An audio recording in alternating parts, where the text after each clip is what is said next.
नमस्कार। महापुरुषों का कहना है कि कविता हमें बेहतर इंसान बनने में सहायता करती है। इसलिए ये जरूरी लगता है कि कविता सब तक पहुंचे, सब कविता को जानें और समझें। विशेष रूप से हमारी युवा होती पीढ़ी अर्थात किशोर बच्चे कविता से निकटता बनाएं तो एक बेहतर समाज के निर्माण में उनकी भूमिका सार्थक हो सकती है। किंतु ऐसा तभी संभव है जब हम ये जान लें कि कविता है क्या।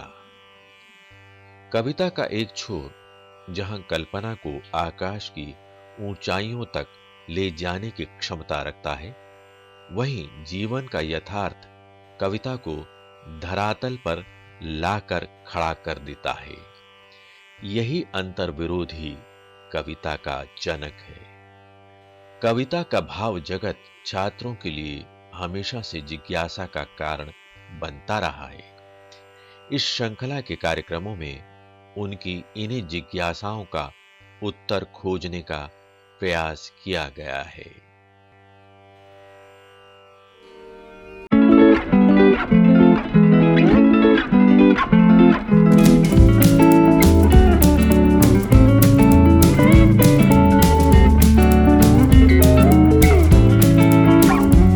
छायावाद के महत्वपूर्ण कवि सूर्यकांत त्रिपाठी निराला और उनकी कविताओं पर आधारित यह कार्यक्रम।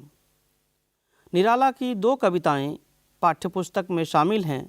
पहली कविता का शीर्षक है उत्साह और दूसरी कविता है अट नहीं रही है। ये दोनों कविताएं एनसीईआरटी की कक्षा 10 की हिंदी की पाठ्यपुस्तक क्षितिज भाग 2 में संकलित हैं। इन दोनों कविताओं पर प्रकाश डालने के लिए आज हमारे बीच उपस्थित हैं डॉक्टर विवेक निराला। डॉक्टर विवेक निराला उत्तर प्रदेश के कौशाम्बी के एक महाविद्यालय में हिंदी अध्यापन कर रहे हैं। भाषा, साहित्य और शिक्षण की दुनिया में एक महत्वपूर्ण हस्ताक्षर हैं।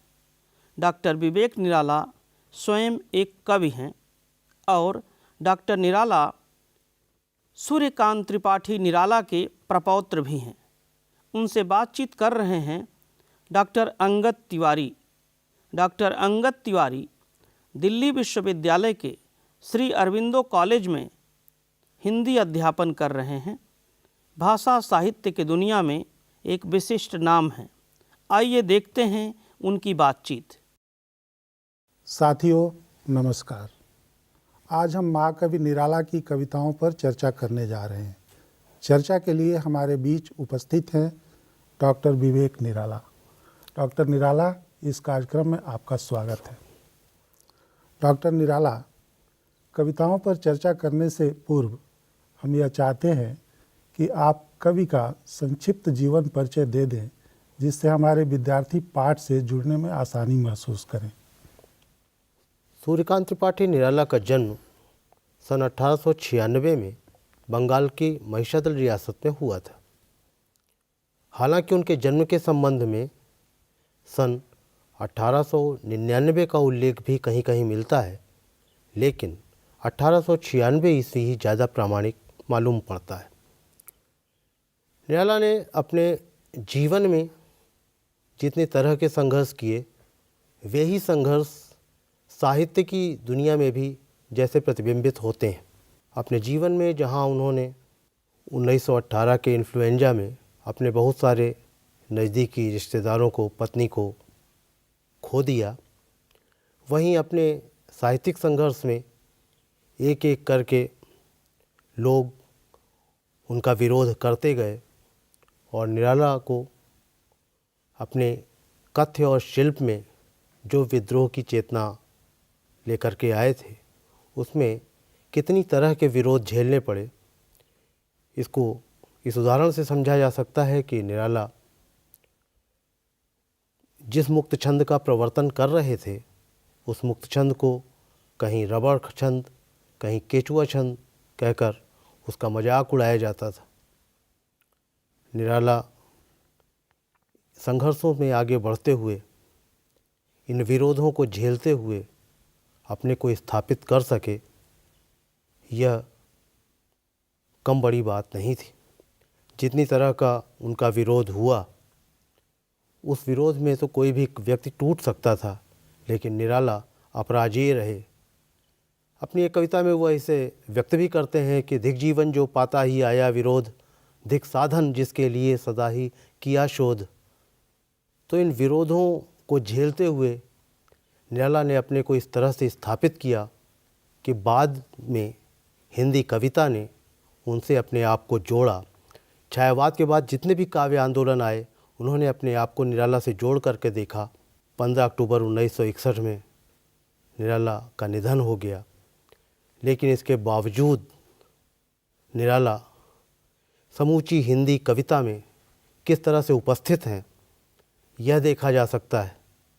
निराला पर कितने कवियों ने कविताएं लिखी हैं, वह भी देखने लायक है। और निराला शताब्दी के कवि कहे जाते हैं। निराला समूची हिंदी कविता के लिए बेहद ज़रूरी कवि हैं। धन्यवाद डॉक्टर साहब, आपने निराला का अत्यंत मार्मिक परिचय दिया है। अब हम चाहते हैं कि पाठ्यक्रम में संकलित उनकी दोनों कविताओं में से पहली कविता उत्साह का पाठ कर दें, जिससे हमारे विद्यार्थियों को भी काव्य पाठ करने का ढंग मालूम हो जाए। कविता का शीर्षक है उत्साह। बादल गरजो, बादल गरजो, घेर घेर घोर गगन धाराधर ओ, ललित ललित काले घुंघराले, बाल कल्पना कैसे पाले, विद्युत छवि उर में कवि नवजीवन वाले, वज्र छिपा नूतन कविता फिर भर दो, बादल गरजो। विकल विकल उन्मन थे उन्मन, विश्व के निदाघ के सकल जन, आए अज्ञात दिशा से अनंत के घन, तप्त धरा जल से फिर शीतल कर दो, बादल गरजो। क्या बात है डॉक्टर साहब, आपने बहुत खूबसूरती से इस कविता का पाठ किया है। अब हम चाहते हैं कि इस कविता का थोड़ा विश्लेषण भी हो जाए। बादल निराला के लिए कविता का प्रिय विषय है। बादल राग शीर्षक से तो उन्होंने 6 कविताओं की एक पूरी श्रृंखला ही रच दी। और बादल कई बार उनकी कविताओं में विद्रोह के प्रतीक के रूप में भी आता है। बंगाल में रहते हुए निराला को बंगला नवजागरण और बंगाल की वर्षा दोनों को देखने का अवसर मिला रहा होगा। तो निराला बादल को प्रतीक बना करके एक पूरे उस क्रांति का आह्वान करते हैं, जिससे यह धारा समतामूलक बन सके। अब कविता में घेर घेर घोर गगन कहकर निराला एक ओर जहाँ बादलों को उस पूरे आकाश को भर देने के लिए कहते हैं, वहीं घेर घेर घोर कह के एक नाद सौंदर्य भी उपस्थित करते हैं। यह शब्दों की आवृत्ति ही तो है नाद सौंदर्य। बादल अनंत आकाश से चले आ रहे हैं। वे आकाश के चंचल और सुकुमार शिशु की तरह हैं। तो उनका काले काले बादलों का आना वह शिशुओं के घुंघराले बालों की तरह भी लगता है। तो निराला कहते हैं, काले घुंघराले बाल कल्पना कैसे पाले, विद्युत छवि उर में कवि नवजीवन वाले। अब आप यहाँ देखिए कि बादलों को कवि भी कहते हैं। कवि जो रचनाकार हैं, बादल भी तो रचनाकार हैं। उन्हीं से तो इस धरा पर रचना होती है, सृजन आरंभ होता सृजन आरंभ होता है।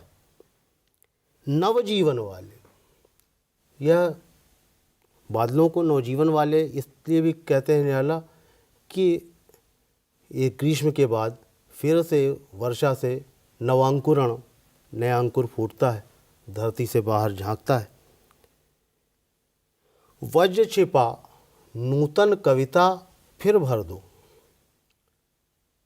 क्रांति के आह्वान के साथ कुछ नाश और ढेर सारा सृजन वह जुड़ा हुआ है। तो वज्र छिपा, वज्र गिरना, वह भी एक मुहावरा है नाश के संदर्भ में। उन बादलों ने जो अपने भीतर वज्र छिपा रखा है, उससे तमाम रूढ़ियों का नाश होगा और तब जो नव सृजन होगा, उस नव सृजन से, नवजीवन से इस धारा को भर देने की कामना कवि यहाँ करता है। कविता के दूसरे बंध में देखिए कि विकल विकल उन्मन थे उन्मन, विश्व के निताघ के सकल जन। विकल विकल, व्याकुल है, बेचैन है, जनता भी व्याकुल है, समूची धारा व्याकुल है, वनस्पतियां व्याकुल हैं। उन्मन, अब उन्मन शब्द को देखना होगा। अनमनापन, यह अनमनापन भीतर का है।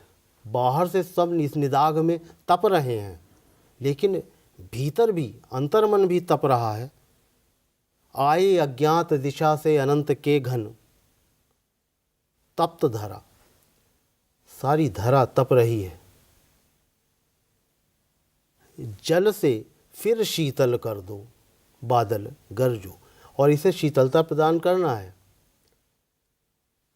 मेघों से वर्षण होगा, वर्षा होगी, तभी यह ग्रीष्म की तपती हुई धरा वह शीतल हो सकेगी। यह क्रांति अगर संभव होगी, परिवर्तन संभव होगा, तो वह परिवर्तन एक नए समाज की रचना कर सकेगा और यह नवजीवन, यह नया समाज, यह समतामूलक हो सकेगा। और तभी उस क्रांति का, उस परिवर्तन का और उस शोषण से पिसती हुई जनता की मुक्ति का भी स्वप्न साकार हो सकेगा। इसलिए कवि बादलों की ओर से यह आकांक्षा करता है कि क्रांति का वह स्वप्न पूरा हो। बादल एक पूरा प्रतीक बनकर यहाँ सामने आ खड़ा होता है। डॉक्टर साहब, आपने बहुत अच्छी व्याख्या की इस कविता की, लेकिन एक दो प्रश्न मेरे मन में और हैं। हम चाहते हैं कि आप उनका भी उत्तर दें। पहला प्रश्न तो ये है कि इस कविता का शीर्षक उत्साह क्यों रखा गया है? कवि परिवर्तन चाहता है, परिवर्तन के लिए प्रयत्न करने होंगे, परिवर्तन के प्रति उत्साह है।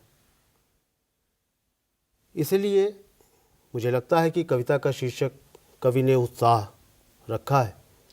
तपती हुई धरा के मन में उत्साह तभी होगा जब बादल बरसेंगे, उत्साहित तभी हो पाएगी, तभी नवजीवन आरंभ हो सकेगा। मुझे लगता है कि उत्साह से कवि का यही आशय होगा।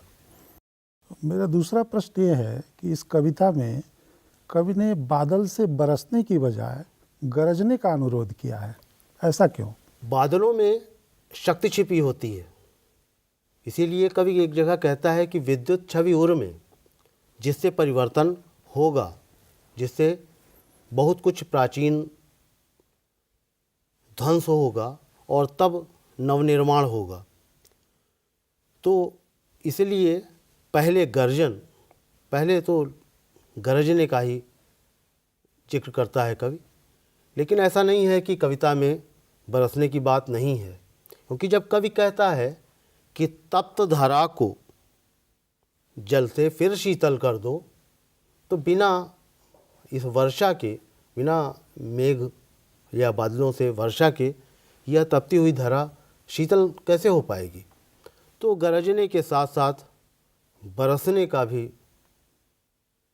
आग्रह वह कविता में विद्यमान है। हाँ, पहले कवि गरजने की बात करता है। और बादल गरजो यह कविता में टेक की तरह आता भी है, लेकिन बरसने का भी आग्रह भी है कवि का और बरसने का एक चित्र भी। डॉक्टर साहब, पाठ्यक्रम में एक और कविता लगी है जिसका शीर्षक है अट नहीं रही है। हम चाहते हैं कि उस कविता का विश्लेषण आप करें ताकि विद्यार्थी पाठ को ठीक से समझ पाएं। निराला के गीतों का एक महत्वपूर्ण बिंब है प्रकृति। छायावादी कविता में प्रकृति का प्रेम चर्चित तो है ही, निराला के यहाँ तमाम ऋतु गीत और ऋतु प्रार्थनाएं हैं। इन ऋतुओं के परिवर्तन का संबंध मनुष्य से भी है और समूचे जीवन से भी। निराला का गहरा सरोकार है इन ऋतुओं से। ऋतुओं में किस तरह से प्रकृति अपना रंग बदलती है, प्रकृति में किस तरह से ऋतु परिवर्तन के साथ अलग अलग रंग बिखर जाते हैं, निराला उस सब को देखते हैं। निराला की कविता में पहले भी वसंत को लेकर तमाम सारी कविताएं मिलती हैं। अपने लिए तो निराला कहते ही हैं कि मैं ही वसंत का अग्रदूत। अन्य कविताओं में सखी वसंत आया, वसंत को लेकर निराला के मन में एक अद्भुत उत्साह दिखाई देता है। लेकिन यह गीत पहले की कविताओं से इसलिए भिन्न है कि पहले जब निराला वसंत की चर्चा करते हैं तो भाषा तात्समिक हो जाती है, लेकिन यहाँ निराला उतना तात्समिक नहीं है, बल्कि देशज फागुन का माह लेकर के आते हैं, फागुन की चर्चा करते हैं। अब पहले बंद में कहीं सांस लेते हो, घर घर भर देते हो, उड़ने को नभ में पर पर कर देते हो, आँख हटाता हूँ तो हट नहीं रही है। अब फागुन में इतना सौंदर्य बिखरा पड़ा है कि कवि अगर आँख हटाना भी चाहे तो उससे उसकी आँख हट नहीं रही है। दूसरे बंद में देखिए, पत्तों से लदी डाल, कहीं हरी कहीं लाल, कहीं पड़ी है उर में मंद गंध पुष्पमाल। फागुन का वर्णन हो और उसमें फूलों की गंध न हो, ये भला कैसे हो सकता है। तो नौ किसलय नए पत्ते आए हैं, कहीं लाल है कहीं हरा है, और फिर विविध वर्णी फूल हैं जिनकी गंध जैसे माला की तरह पड़ी हुई है। तो निराला अपने इस गीत के माध्यम से उस समूचे सौंदर्य को जैसे आत्मसात कर लेना चाहते हैं और यह सौंदर्य की बड़ी कविता बन जाती है। डॉक्टर साहब, एक प्रश्न है इस कविता से संबंधित। कवि ने लिखा है कि आभा फागुन की तन सट नहीं रही है। कविता में इस लाइन का क्या अभिप्राय है? आभा फागुन की तन सट नहीं रही है।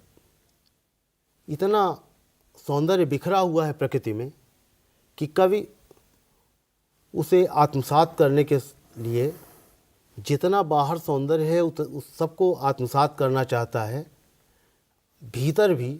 लेकिन सौंदर्य की अतिशयता इतनी अधिक है कि सौंदर्य और देह के बीच कुछ न कुछ गुंजाइश बची रह जाती है और वह पूरी तरह से उस सौंदर्य को पी नहीं पाता है। इसलिए कहता है कि तन सट नहीं रही है।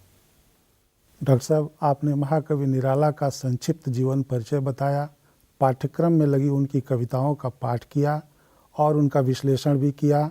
आवश्यक प्रश्नों के बहुत खूबसूरती से आपने जवाब दिए।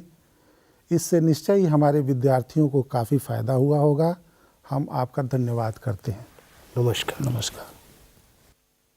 साथियों, अभी डॉक्टर विवेक निराला ने छायावाद के महत्वपूर्ण कवि सूर्यकांत त्रिपाठी निराला और उनकी कविताओं से जुड़े जिन महत्वपूर्ण बिंदुओं पर प्रकाश डाला है वह हमारे विद्यार्थियों के लिए न केवल ज्ञानवर्धक और उपयोगी है बल्कि कविता संबंधी उनकी समझ को नए आयाम और विस्तार प्रदान करता है। फिर भी आप लोगों के मन में कोई प्रश्न, कोई जिज्ञासा हो तो आप अपने साथियों, अपने अध्यापकों से चर्चा करें। अध्यापकों से विशेष अनुरोध है कि पाठ पढ़ाते समय विद्यार्थियों में प्रश्नाकुलता पैदा करें, अर्थात प्रश्न पूछने के लिए प्रेरित करें। संभव हो तो हमें भी पत्र लिखें। हमारा पता है संयुक्त निदेशक CIET, चाचा नेहरू भवन, NCERT, श्री अरविंद मार्ग, नई दिल्ली 110016। साथियों, अब हमारा कार्यक्रम यहीं संपन्न होता है। अगले कार्यक्रम में एक अन्य कवि और उनकी कविता के साथ हम फिर प्रस्तुत होंगे। तब तक के लिए हमें आज्ञा दीजिए। नमस्कार।